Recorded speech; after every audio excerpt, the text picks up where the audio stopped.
Everyone is part of a bigger story. It's a bigger story than you can imagine. It's a big story about a really big God.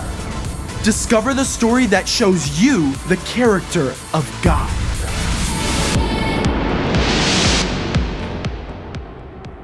Hey, I'm Caleb, and I want you to check out my Bible.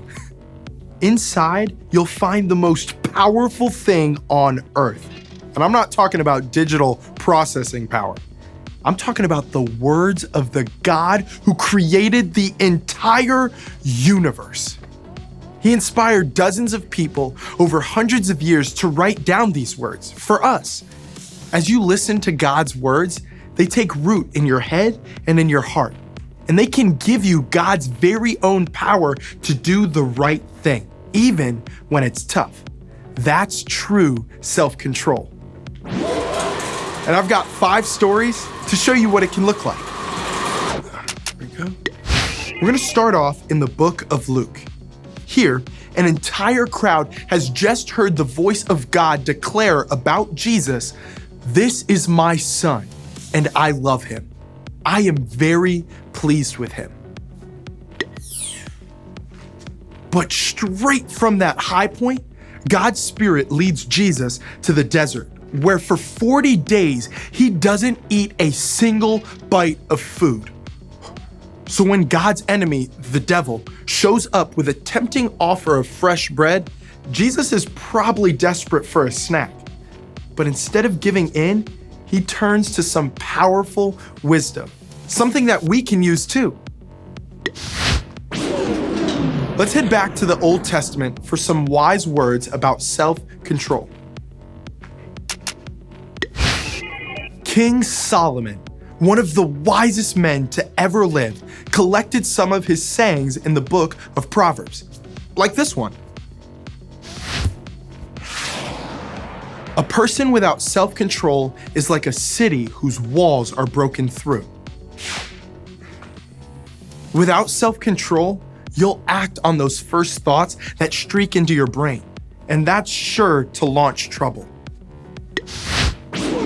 Now let's check out a story about Solomon's dad, David. Here, God has chosen David as the next king, but the current king, Saul, is jealous and has even tried to kill David. David and his followers are on the run, and with Saul close behind, they hide out in a cave.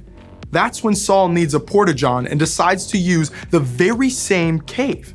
Now, David's got a golden opportunity to get revenge or hold his temper. Let's check out some more wisdom from Solomon in Proverbs. Here, we discover another key to self-control.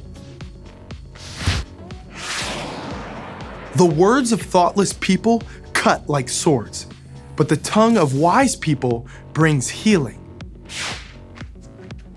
Every single word you speak has the power to heal or to destroy. So controlling what comes out of your mouth couldn't be more important. Let's stay right here in the book of Proverbs as we wrap up.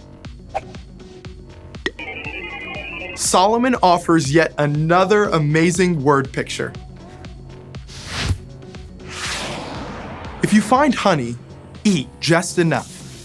If you eat too much of it, you will throw up. Bottom line, too much of a good thing is not a good thing.